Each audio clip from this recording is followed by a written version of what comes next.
Behind many of the most beloved names in sports, those people we all cheer for, those confident athletes who rule the courts and arenas, the part we don't see is inside their head.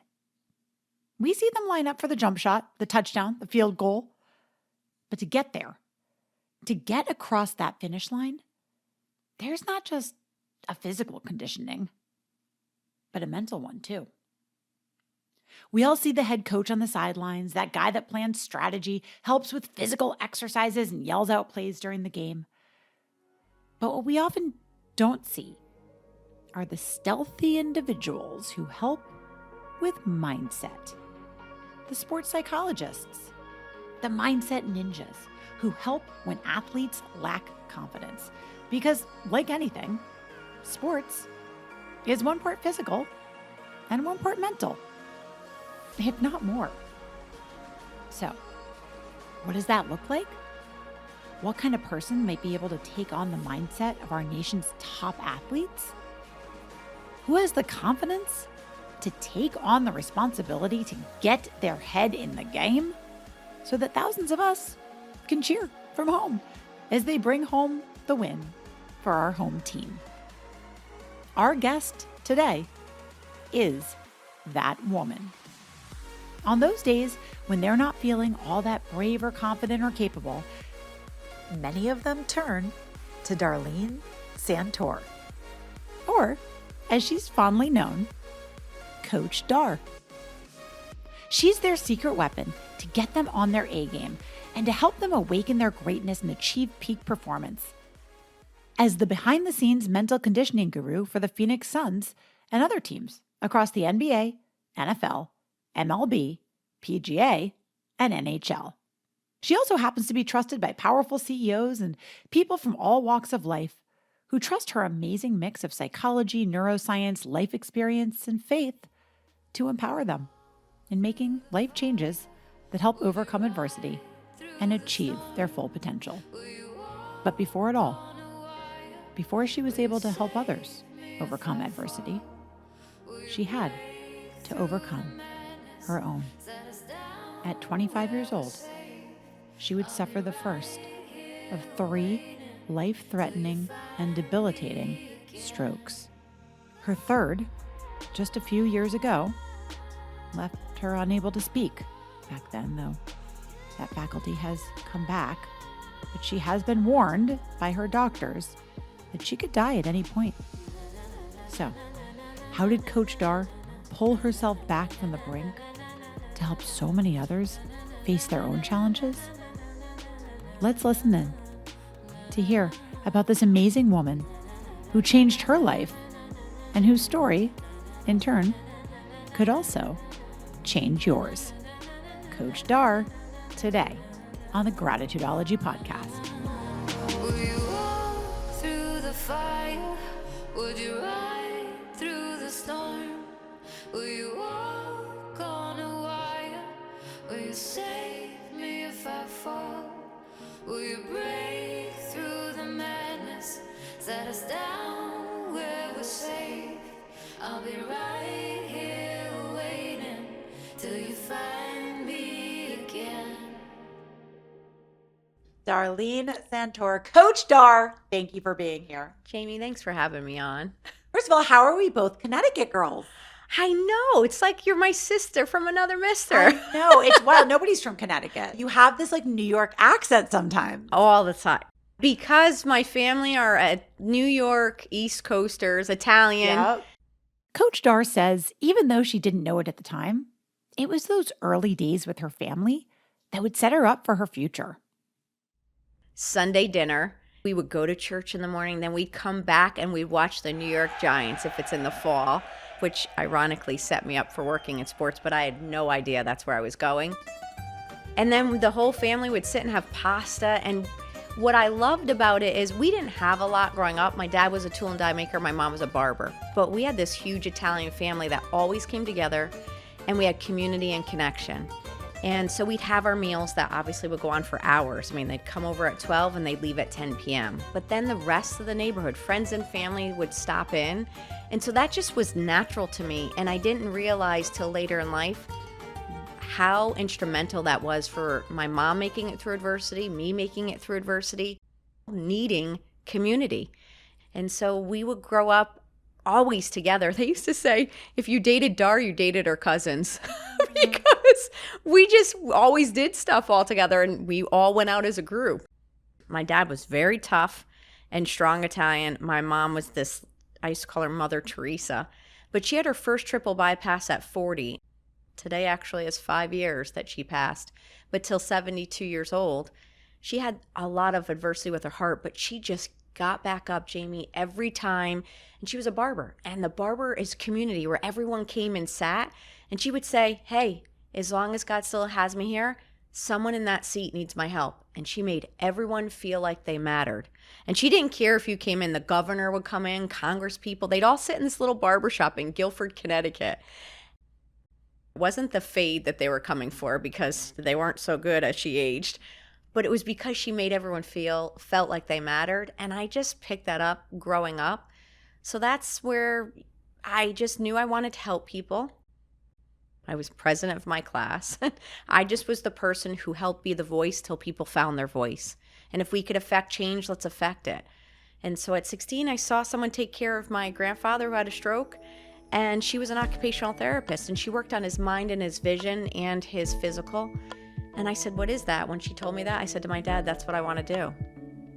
So an occupational therapist is someone who helps work with people. It's in any sector. So you could do pediatrics, neuro, long-term care. It depends on where you want to specialize. But our job is to take you and help you get back to living life to the fullest, cognitively, physically, and emotionally, and translate that to every day. So we take boundaries away so that you could really stand. And so went to school at Syracuse, married my college sweetheart at the time, go to work in Connecticut at Gaylord Hospital, and I specialized in traumatic brain injury.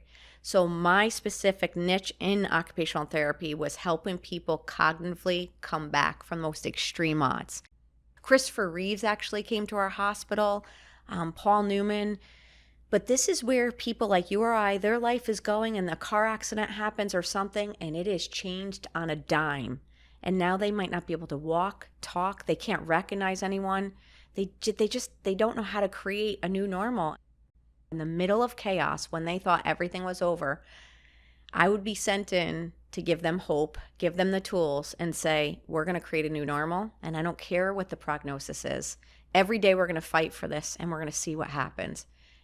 I had no idea, Jamie, that would set me up for everything that I had to overcome. I think everything was set up. The little moments, I think, are pingings of our soul. And it's literally setting us up, and all the dots connect as we go to make this beautiful arrangement for our life. And obviously, I worked in the hospital, then went back to school for business because I wanted to change things. When I had a stroke, It changed everything for me. 25 years old, I think life is going amazing. I married my college sweetheart. We had a home in Connecticut. I'm working, and to me, I think this is the American dream. House, dog, husband, career. I lifted a patient. I hurt my back. It's sciatic pain, and I thought, what in the world? This pain is awful. Nothing would fix it. So I go to a chiropractor. I go in, I get treatment, I come home. I think, okay, this is great. I go to work on a Saturday, and I remember walking, and all of a sudden, as I'm walking, the floor flips upside down, and the floor is the ceiling, and the ceiling's the floor, and I can't see. And now let me remind you, I'm working on a brain injury and stroke unit as this is happening. And so I can't figure out what's happening, and I could just feel my way down the stairwell because my eyesight is messing me up, but my kinesthetic, my feeling is still working. So I'm trying to make my way safely so I don't fall down the stairs. I get to the bottom of the stairs and it clears up.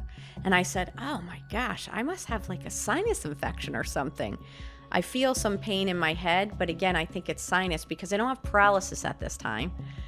And so I call my dad because my husband at the time was working. And I said, Dad, could you pick me up? I said, I'm fine. I go home. And here's what happened. When I went to the chiropractor and they manipulated my neck, they ripped the artery to my brain. And I didn't know I was bleeding in my brain. I know people are curious. How common is it for chiropractic work to cause something like this? I don't have the exact stat in my mind right now, but unfortunately it's higher than you realize. More in women than men. According to studies, spinal and neurological complications as well as strokes can occur due to neck manipulations.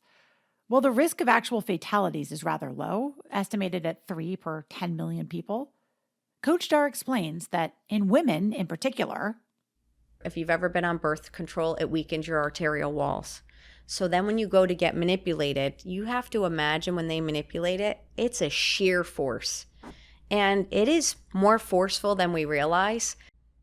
And so all of the time, blood clot that was developing was getting larger and larger, Jamie, till it occluded to the blood to the left side of my brain. And then all the stroke signs came on. Neurological signs like nystagmus, my eyes are shaking, I'm throwing up, I can't walk. The morning it got so bad, my husband was leaving then for work, and I yelled out and I said, just get me to the hospital. Do 3 things for me. When we get there, tell them I'm not drunk because I'm 25 and staggering, and it's 5 in the morning. I don't have the flu, and wait till first shift comes on because I'm going to need neurology. I said, because if I go unconscious, I need you to see this through. So I get in, sure enough, as I'm staggering in New Haven, Connecticut at Yale. And the lady goes, what is she, drunk? I was like, no. Then they're like, she's got the flu. I said, no, I don't have the flu. And they misdiagnosed me. They treated me for what they could, and they said, you have a tumor behind your ear. It was not a tumor. It was a blood clot. And they just kept masking the symptoms for me. I found my own private neurologist, and when I found it, he said to me, Dar, did you get in a car accident? And I said, no. He's like, did you have any damage to your neck or your head?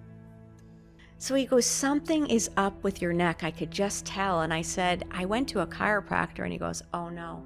He sends me right back in for an MRI with dye, and they see it. And everyone went quiet. And they call the doctor and they said, do we need to admit her into the hospital again? And he said, no, we're going to take care of this. I went to go see him, and he said, good news, bad news is. Good news is there's scar tissue that I think is going to develop around this blood clot. Bad news is you had a stroke. You have a blood clot occluding all blood supply to the left side of your head, and you could die any day. And I just said to him, wait a minute. And I said, I don't know how to process this because all day I help patients that hear this, and now I'm hearing this. And what do you mean I could die any day? I just bought the book, What to Expect When You're Expecting. We're going to start a family. Jamie, it was so crazy because I am feeling all of the things the patients say to me every day. And now I'm saying it to the doctor. And I thought, am I in some weird movie? Like, why do I need to go through this? And I can't say that I handled it well. I tried to mask it all. I was like, no, I'm not dealing with this. And I took any medicine that they gave me to mask any nausea, any balance problems, so I could go to work and keep working as if this never happened, which did not help. And I used to be at work, and all of a sudden I'm writing and the left side of the paper would go away. And I didn't tell anyone. For anyone listening, don't follow this at all. And I promise I'm a good therapist. But you're just thinking this can't happen. And then what happened after that is I said, well, if I could die any day, I need to go live life. Every day it was like, by the way, Dar, don't cough too hard because it could blow the clot. Don't get pregnant because the pressure will push the clot and the baby could live, but you'll die. Do you want to have children? Do you want to have a child without a mother? Don't go on roller coasters. Don't. And all I kept hearing, Jamie, was don't. And I honestly had to push that away and say, excuse my language, but screw this. Like you cannot take hope away from someone and life away from someone. And at this point, if I'm going to die, I'm going to die. It's going to happen. I could be smart, obviously, and not do something stupid, but I am not going to let fear hold me back from living. And that just pushed me to go, well, sugar, let's go. Let's see how fast we could take this ride and how much fun we could have. And I lost fear of what people thought at that moment. And I said, I'm going to leave this all. I'm just going to make things better.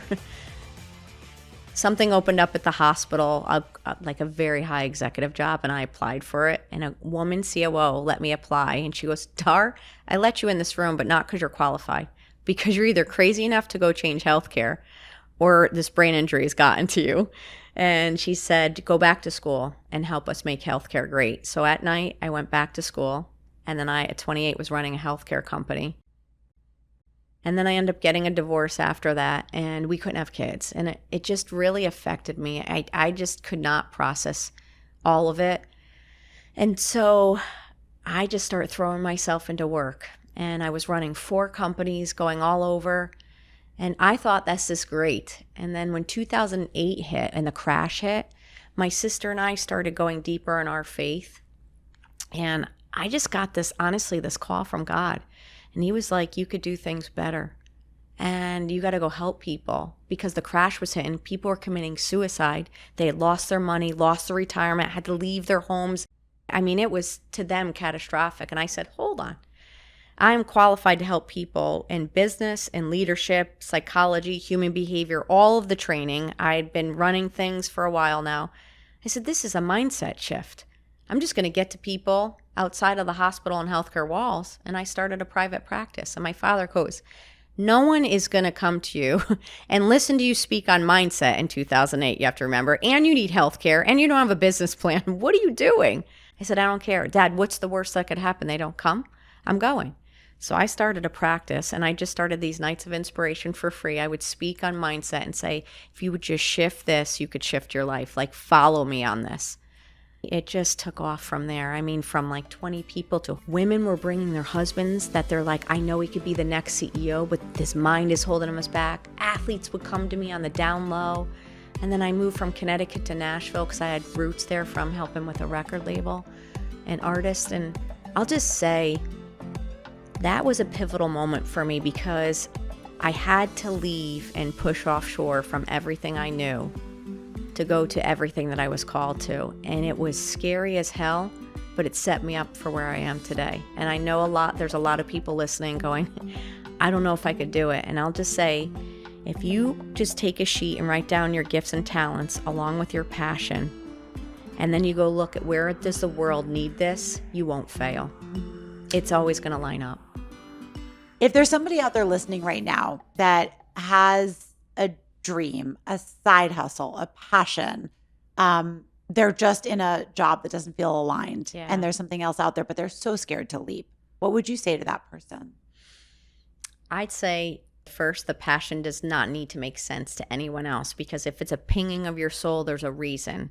And it has to align with your gifts. So I just want to clarify this, because again, having worked in the music business, I can't sing, I'm tone deaf. I could be passionate about music all day, but it's not a gift. So I don't want to waste my time in that, even though I'm passionate. I could sing in the car. I don't need to go after a record label. I love sports, but I'm 5'2". I'm never going to make it to the WNBA. So when you take your passion, again, aligned with the giftedness you have, go for it. You won't fail. And along the way of trying, opportunities are going to come. It always does. You meet people, and maybe it doesn't look exactly with how your passion was set on your vision board, but you will surely get to where you're going to, and you will be happier. There's less of a chance of burnout when you are going with your passion. So as long as you take care of yourself, self-care, with your passion, you are lit from within, and then you don't need a fire to keep lighting you every day. I am so curious, when you are face to face with those athletes and those people, how do you not get intimidated? Because I would feel like they're looking at me like, what's this little cutie going to tell me about being an elite athlete? Sure. Like, I'm a basketball player. Yeah. For me, I'll speak directly on this. I'm a board certified therapist, and I took it out of one arena and moved it into another because it's taking care of humans and human behavior. So for people that are getting into a space, make sure that you're getting qualified in the area, or if there's something that you have a niche in that life experience has given you, you could speak to that. My friend that went from one arena to another because he's in the sobriety part of it, and he could stand on that all day because that's his journey, and he takes people through it. It's beautiful. So he never has to have imposter syndrome because he's gone through it. So as a coach in a certain niche, make sure you have that niche locked down as you're going through it, because these are humans. You want to make sure that you're treating them with the expertise that they deserve. You wouldn't want to go a doctor that doesn't have the expertise in it, right? So I always put that little asterisk because I want the other person to get the best care from you. And if you show up giving them the best too.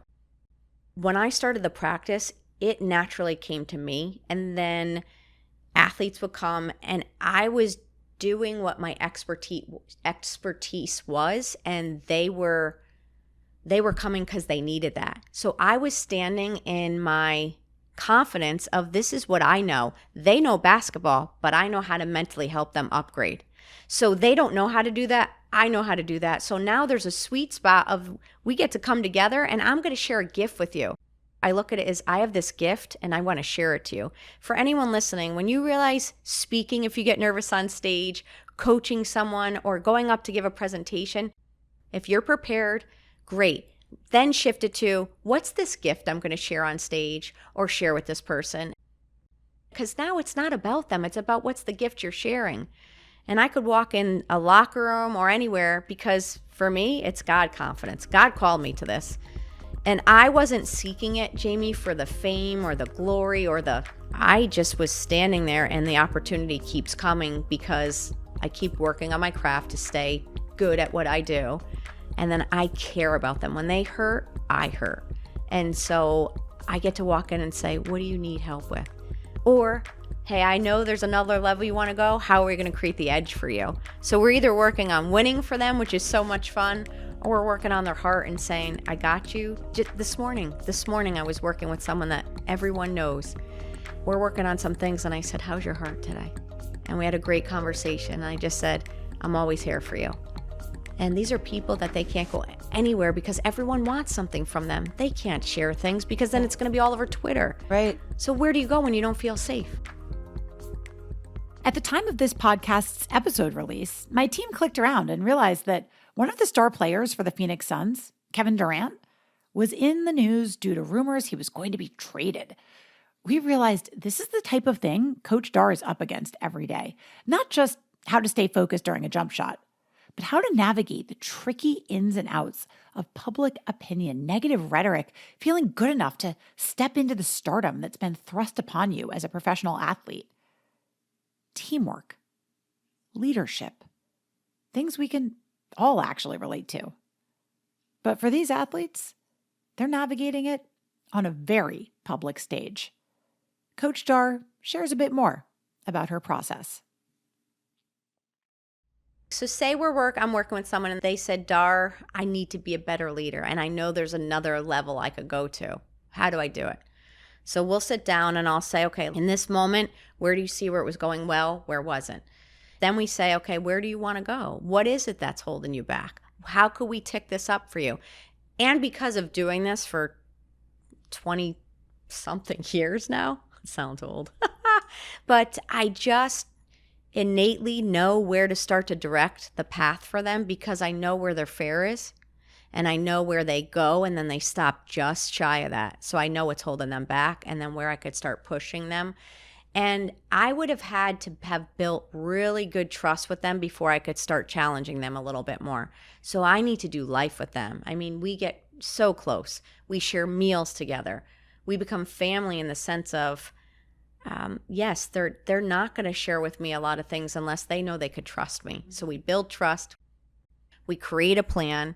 I get them to do self-inventory a lot because I want to teach them to fish. I don't want them to have to rely on me all the time. Yeah. I would not be a good coach if they needed that. And if I don't do that for you, I don't love you then. But we would have already built trust, and I'll call BS on them. Or I'll say, hey, you could keep making these same choices. Here's the outcome. And then you want to help someone to help clean that up. It's your mess. After so many choices, you keep directing this path. I love you. I love you as a person. These are just bad choices. Change the choice, change your life. So I'm here to help you change the choice. I'm here to help you. I'm going to be right, and I'm going to be by your side as we keep picking these pieces up, but it's going to get real tiring for you. So we either change through pain or inspiration. How much pain do you want to experience, or how much inspiration do you see from someone else? Confidence and gratitude. And it transcends the ball field, stadium, or court. Coach Dar works with countless C-suite executives, helping them navigate the same types of things. Even CEOs, we're working on their confidence and courage to make the right choice. When it's hard and it's lives on the line and they have to make a decision at the company that's going to be tough, And the same with an athlete, buzzer beater shot, they have the courage to take that shot, to know that if it fails, we'll get back up again. Then gratitude. So often in life, I know a lot of people don't understand this because they see people, whether it's multi-billionaire or a top athlete, and they see all the money and the lifestyle, and they're like, they should just be grateful for what they have. Of course. But when you're running and you're doing things, every day starts to feel a little like Groundhog's Day. And so you lose some gratitude when every day you wake up, go to the gym, play the game, get on the plane, go to the next city. You're not getting the weekend off. You don't get to go to weddings or birthdays. You work set 9 months straight. And so you could lose gratitude. And so part of my role is coming in and reminding them in the middle of it, maybe when they're on a losing team and they are in last place, why do you keep getting up and playing? And how do you keep trying to be your best? And I'll say, you know what? There was a day that you prayed for this day. You hoped to be in the NBA or the NHL or the NFL. There are kids right now working so hard to have that spot that you are in. And if you let this moment slip away, you lose everything. And so be grateful for this. And the other part of this, Jamie, is not only reminding them of that, but I have some guys that some really big things are happening for them this year. And just before they left to go get ready for the season, we just had meetings yesterday, and I said to them, I need you to sit here with me, and I want you to feel the moment. Something's about to get announced in your life that the whole world's going to hear, that you waited for this moment. Don't take this moment lightly. Stay in gratitude. Stay in the present moment, because this is a first. And you don't get a lot of firsts in your life. This is a first of something you work so hard for. And they just look at you and they're like, yeah. And I said, because gratitude, be grateful. And all the people that helped you get here.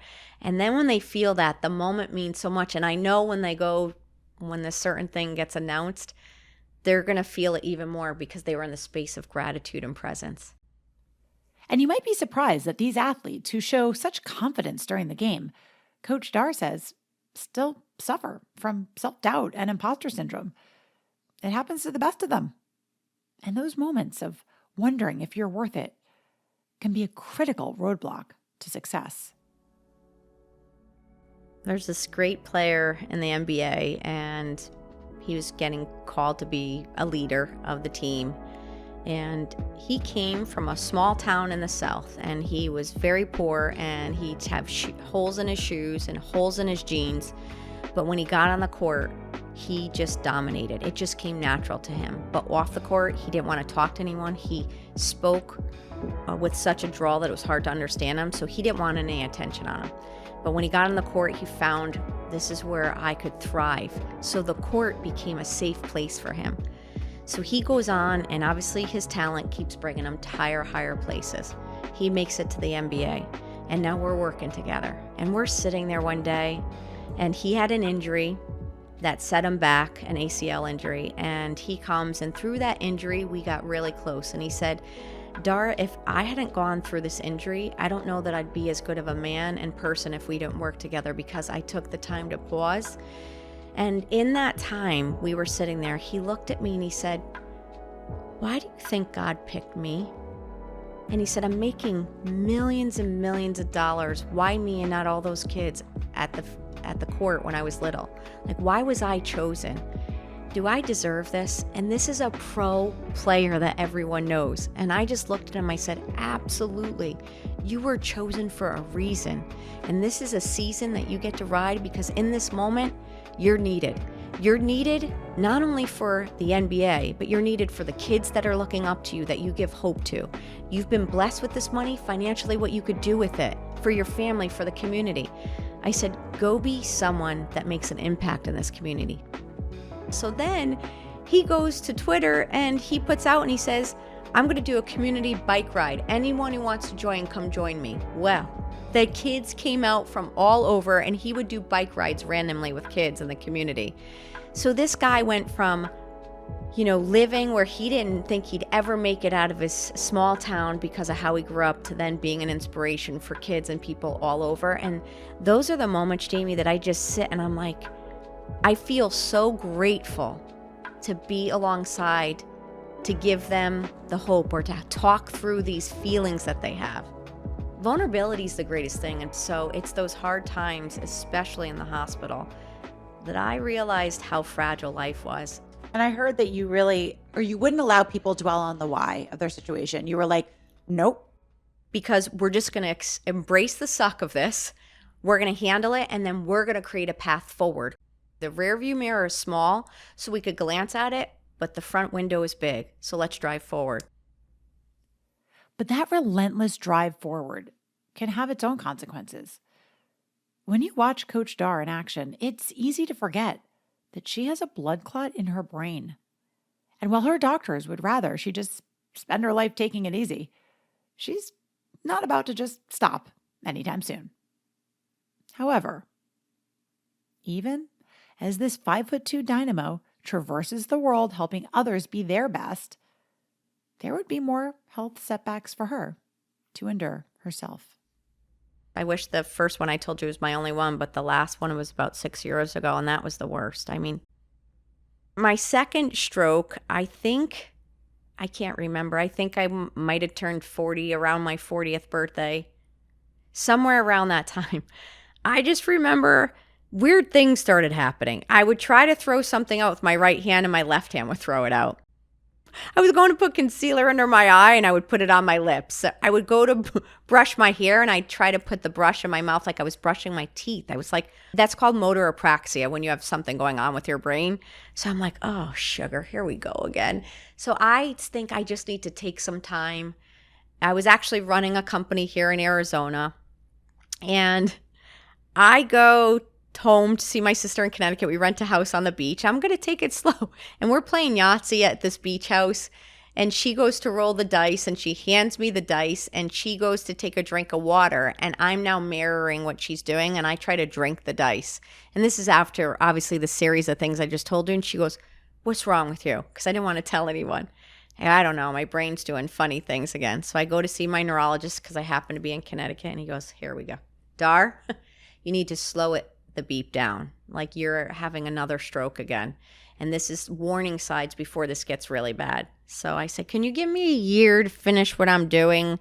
And he's like, no. So I tried to slow it down a little bit, and then went back to, obviously, I was still running my practice in the company. So I went to just running my practice. Can I just ask you, does a stroke happen all at once, or is it like something over time? It depends on the level of the stroke. So if it's a full-fledged aneurysm, like you could have it where you're out, paralyzed, but you could also have these warning signs that are coming because something's building in your brain. And that's what that second one was, and it kept growing. And then I was dealing with treatment of all of that. So we just treated that, and I think I'm good. And then the Phoenix Suns called, and they wanted me to be their coach. And then I'm traveling to all 82 games. I'm on the flights with them. I'm at practice, shoot around. So my schedule is back to insanity again. And this is going on for a while. We finish the season. I come home, and this is my worst one. I had a headache all week, one that would not stop. And the pain by Friday from Monday was so bad, Jamie. I was like, not Excedrin, nothing was fixing it. So I thought something could be wrong, but I need to get to this meeting. So stupidly, I'm forcing myself to go to this meeting. And when I get out of the meeting, the pain's so bad, but I have a client that I need to coach that I only see once a month. So when I go to the client, it's literally banging in my head, this pain. And I get out of that meeting. I just kept saying in the meeting, please don't throw up. Like, just get through this. While I'm trying to also hold space to really listen to him so I could help him, because when I'm working with someone, I just want them to have the best, and we only see each other once a month. So I'm trying to articulate myself to help him. I leave, and when I get out and I'm walking in the parking lot, I start staggering. And it's May, and it's 99 degrees, and you know how hot it gets here. And I kept thinking, don't let me pass out on the concrete because it's going to literally burn my face. So this is what's going through my head. I drive around the corner to One Medical.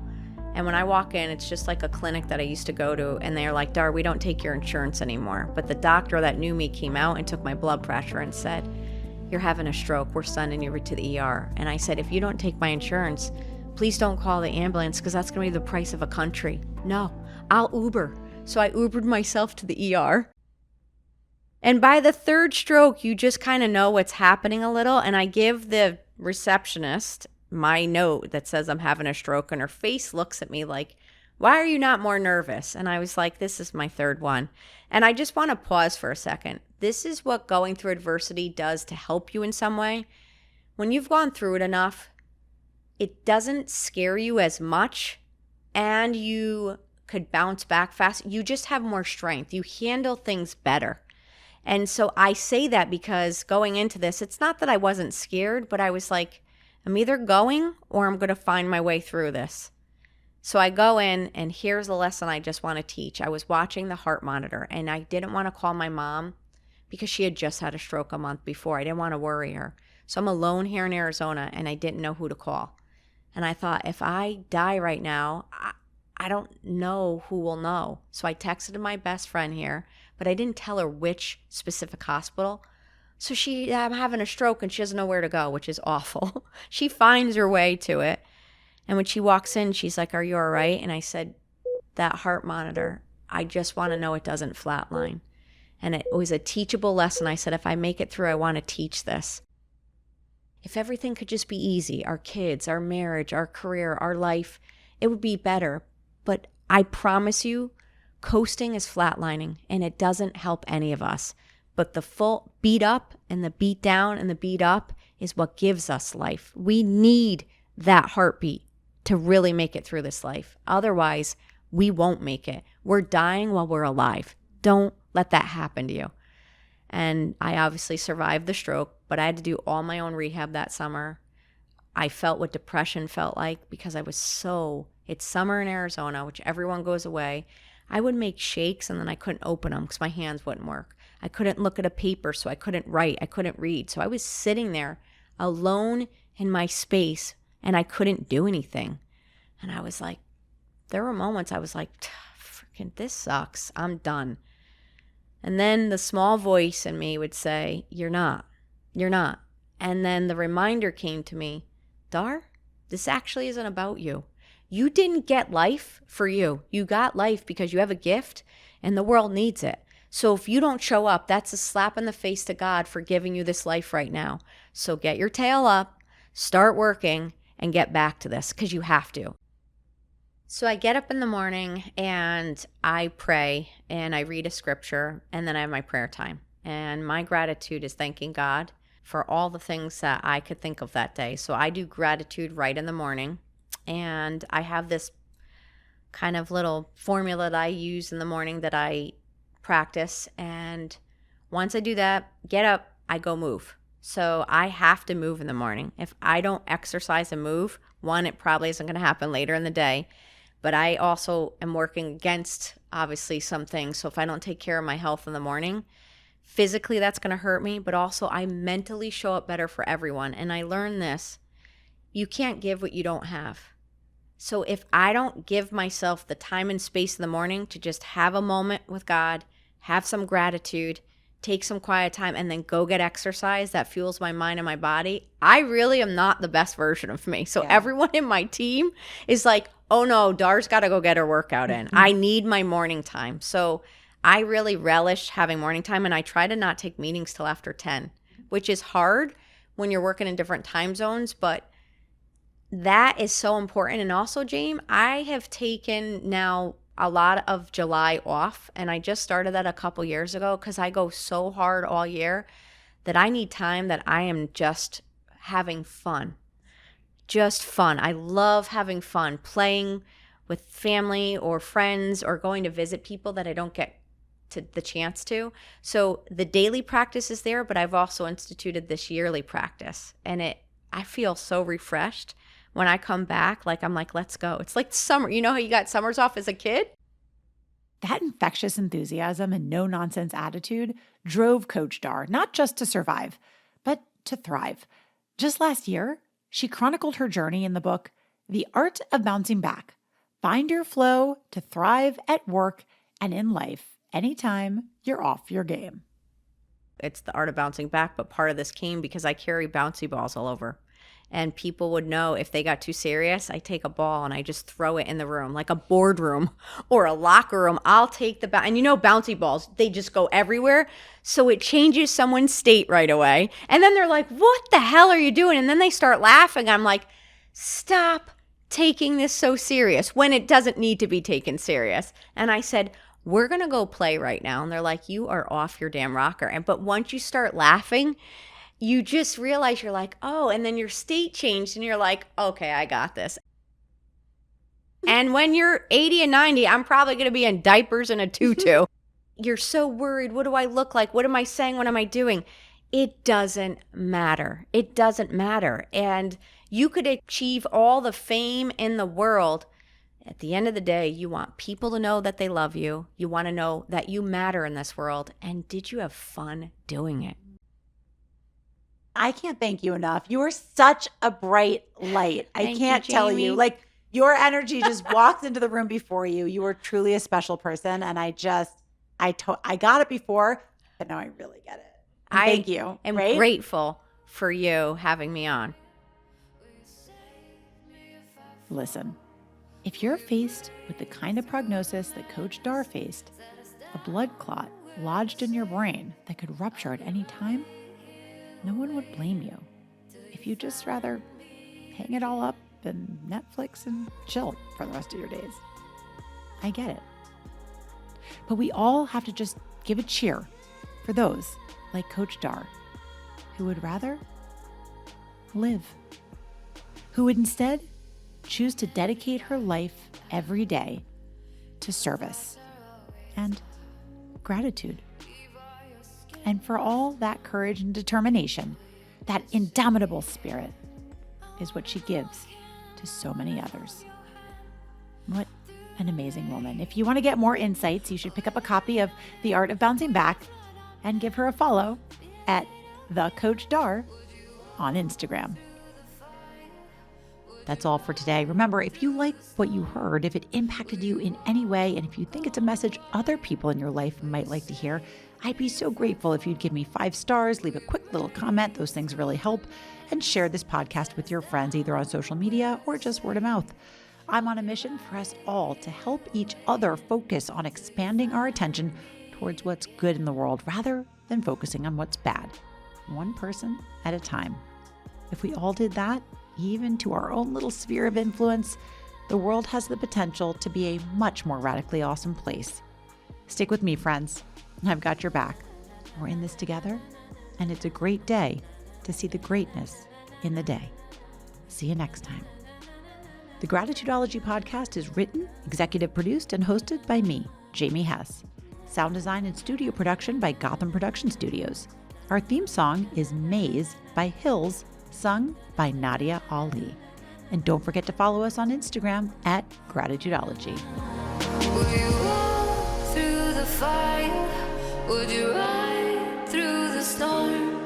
Will you walk on a wire? Will you save me if I fall?